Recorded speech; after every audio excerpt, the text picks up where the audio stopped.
Bismillahirrahmanirrahim. Jangan lupa subscribe ya. Alhamdulillah wassalatu wassalamu rasulullah. Tadi sudah saya jelaskan bahwa yang melekat pada penguasa secara umum yang ada apa? Kezaliman. Itu melekat pada mereka, itu kezaliman. Yang ada bagi kita sabar. Itu merupakan sunatullah.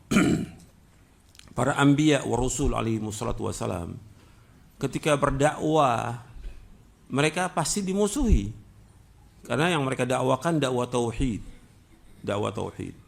Ketika mereka mendakwakan dakwah tauhid itu pasti dimusuhi.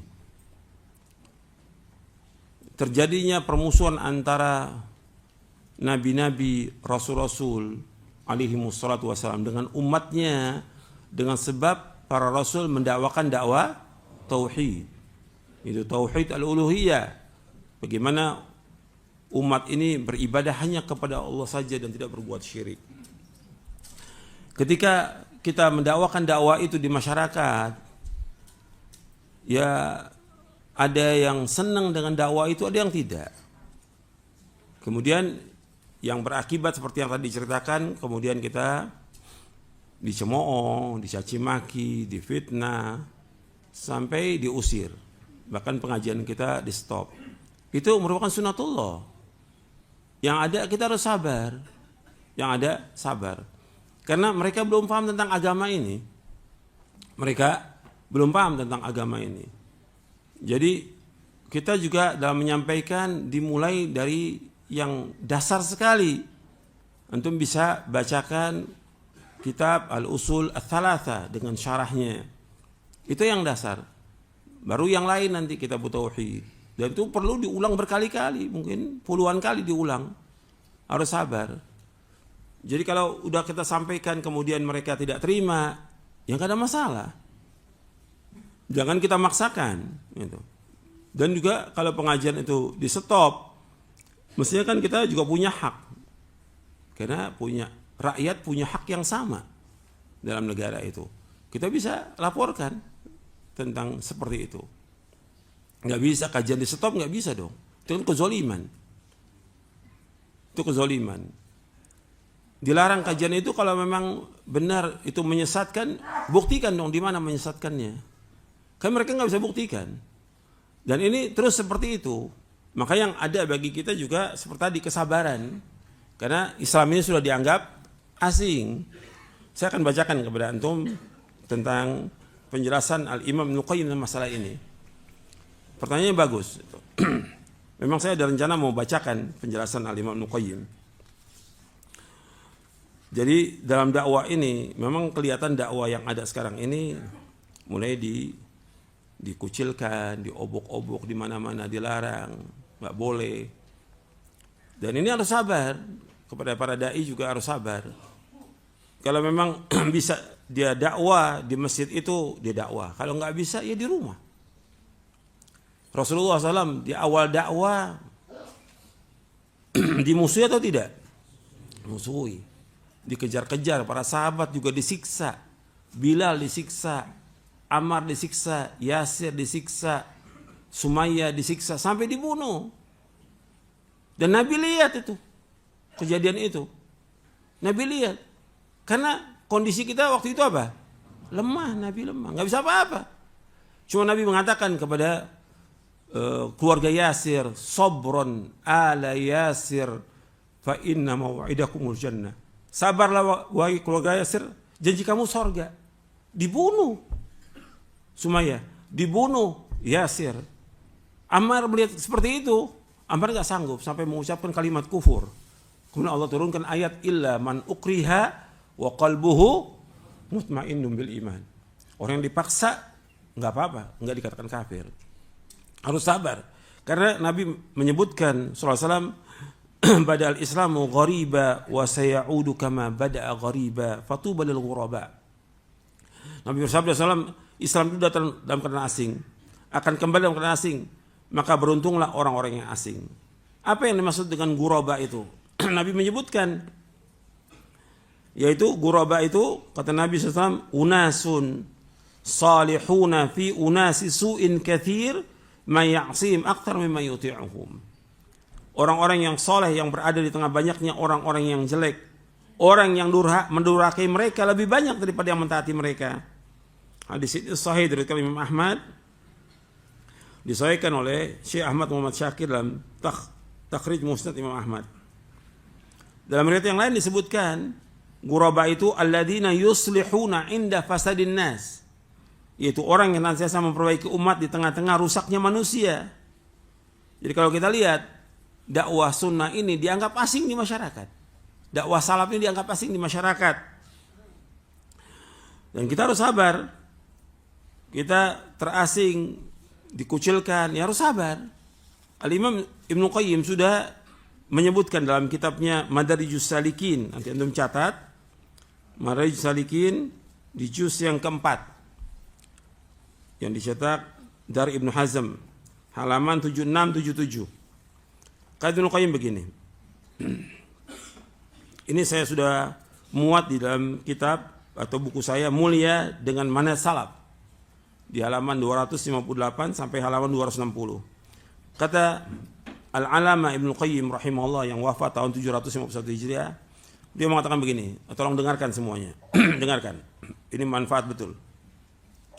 Fa idza arada al-mu'minu alladhi qad razaqahu Allah basiratan fi dinihi wa fiqhan fi sunnati rasulih wa fahman fi kitabih wa arahu man nasu fihi min al-ahwa'i wal bid'i wad dalalat wa tanakkubihim an as-siratil mustaqim alladhi kana alaihi Rasulullah sallallahu alaihi wasallam wa ashabuhu fa idza arada an yasluka hadha as-sirata falyuwattin nafsahu ala qadhil juhali wa ahlil bid'ah fihi wa ta'nihim alayhi wa izra'ihim bihi wa tanfirin nasi anhu wa tahdhirihim min kama kana salafu min al-kuffari yaf'aluna ma'a matbu'ihi wa imamihi sallallahu alayhi wa ala wasallam fa amma in da'ahum ila dhalik wa qadaha fima hum alayhi fa hunalika taqumu qiyamatuhum wa yabghuna lahu al-ghawa'ila wa yansibuna lahu al-haba'ila wa yajlibuna alayhi bi khairi kabirihim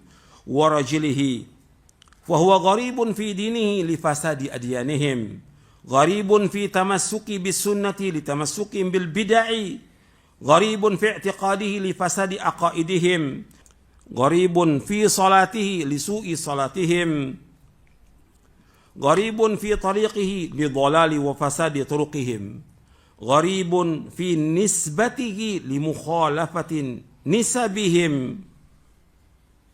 gharibun fi mu'asyarati lahum li'annahu yu'ashiruhum ala ma tahwa anfusuhum wa bil jumlah fa huwa gharibun fi umuri dunyahu wa akhiratihi la yajru minal 'ammati musa'idan wala mu'inan fa huwa 'alimun baina juhalin sahibu sunnatin baina ahli bid'ah da'in ila Allah wa rasuli baina du'atin ila al-ahwa'i wal bid'ah amirun bil ma'rufi nahin 'anil munkari baina qaumin al-ma'rufu ladayhim munkarun wal munkaru ma'rufun.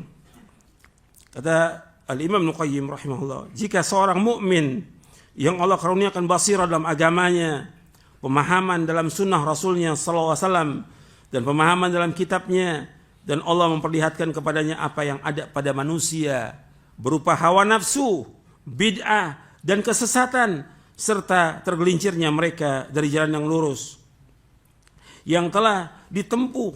Artinya mereka telah tergelincir dari jalan yang lurus yang telah ditempuh, yang telah dipegang oleh Rasulullah SAW dan para sahabatnya.